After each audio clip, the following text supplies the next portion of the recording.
नमस्कार मंडळी, रामकृष्ण हरी. मंडळी, भगवद्गीतेतल्या 5व्या अध्यायातला 22वा श्लोक वाचनात आला. श्लोक असा आहे, येही संस्पर्शजा भोगा दुःख योनय एव ते. हा श्लोक वाचला आणि मनामध्ये जरा विचार सुरू झाले बरं का. या श्लोकाचा अर्थ असा होतो की इंद्रियांच्या स्पर्शातून मिळणारे भोग हे प्रत्यक्षात दुःखाचेच मूळ असतात. आता आपण नेहमी म्हणतो बरं का, की मला सुख हवं आहे. पण आपण कधी हा विचार करतो का, की हे सुख येतं कुठून आणि जातं कुठे? भगवान श्रीकृष्ण या ठिकाणी अर्जुनाला सावध करत आहे. ते म्हणतात, की जे सुख तुला फार मोहक वाटतं, तेच सुख उद्या तुला रडवू सुद्धा शकतं.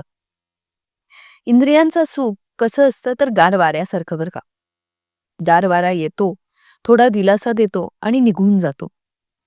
पण त्या वाऱ्यामागे धावणारा माणूस मात्र थकतो, दमतो आणि शेवटी निराश होतो. आज जर आपण बघितलं तर माणूस हा बाहेरून खूप श्रीमंत आहे, पण आतून मात्र कोरडा आहे. घरं मोठी आहेत, पण मनात शांती नाही. कारण मन हे भोगामध्ये गुंतलेलं आहे. आणि जिथे भोग, तिथे तुलना. जिथे तुलना, तिथे अहंकार. आणि जिथे अहंकार, तिथे दुःख हे निश्चित आहे. आज आपण ज्या जगात जगतो आहोत ते जग भोगप्रधान झालेलं आहे. डोळ्यांना जे दिसतं ते सुंदर आपल्याला हवं असतं. जिभेला जे लागतं, जे चविष्ट आहे ते पाहिजे असतं. कानांना जे ऐकू येतं ते मधुर पाहिजे असतं. शरीराला सतत सुख मिळावं अशी आपली अपेक्षा असते.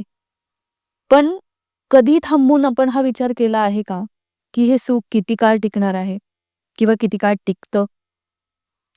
जेवणाचा पहिला घास आपल्याला सुख देतो, पण पोट भरल्यानंतर तोच घास ओझं वाटतो. नवा मोबाईल घेतल्यानंतर आनंद होतो, पण काही दिवसांनी तोच मोबाईल जुना वाटायला लागतो. नातेसंबंधांमध्ये सुद्धा सुरुवातीला फार प्रेम वाटतं, पण अपेक्षा जसजशा वाढू लागतात, तिथे वेदना सुरू होतात. कारण काय? तर सुख हे क्षणिक आहे, पण आपली जी आसक्ती आहे ती मात्र कायमची आहे. श्रीकृष्ण या ठिकाणी सांगतात, संस्पर्शजा भोगा म्हणजे स्पर्श, दृष्टी, चव, वास, श्रवण या इंद्रियांच्या संपर्कातून मिळणारं सुख. हे सुख संपल्यावर काय उरतं? अस्वस्थता, रिकामेपणा, अधिक हवय ही भूक. आणि हीच भूक म्हणजे दुःखाचं मूळ. म्हणूनच हे दुःख काही बाहेरून येत नाही हो. ते आपल्याच अपेक्षांमधून जन्म घेत असतं. त्यामुळे जिथे अपेक्षा तिथे ताण, जिथे आसक्ती तिथे भय आणि जिथे भय तिथे दुःख. आणि म्हणूनच गीता सांगते की ज्याने भोगांवरती संयम ठेवला त्याने खऱ्या आनंदाचा मार्ग धरला. आता तुम्ही म्हणाल मग आम्ही काय संसार सोडून जंगलात जायचं का? तर नाही, अजिबात नाही. श्रीकृष्णांनी कर्मयोग सुद्धा सांगितलेला आहे. ते म्हणतात भोग घ्या ना, नक्की घ्या, पण त्याचे गुलाम होऊ नका.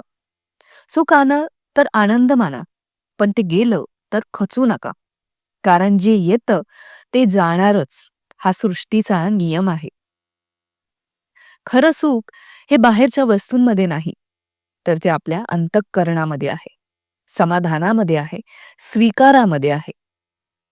ज्याचं मन शांत आहे, त्याला कमी मिळालं तरी तो सुखी असतो.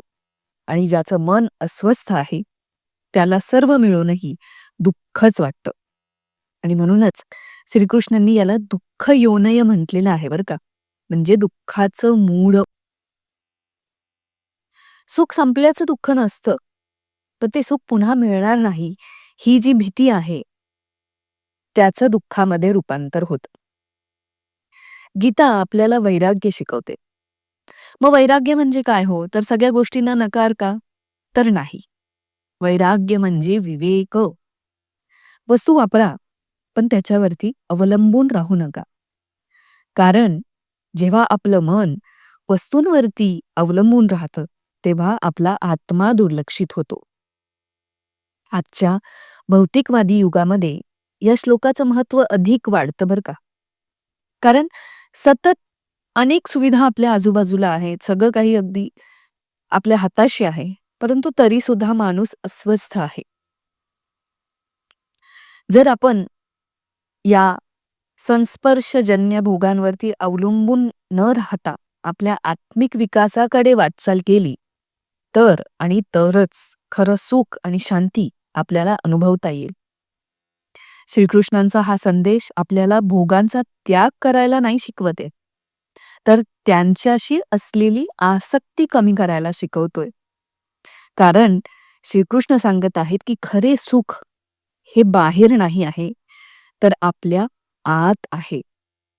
फक्त आपण ते शोधण्याचा, आपल्या आतमध्ये शोधून बघण्याचा थोडासा प्रयत्न केला पाहिजे.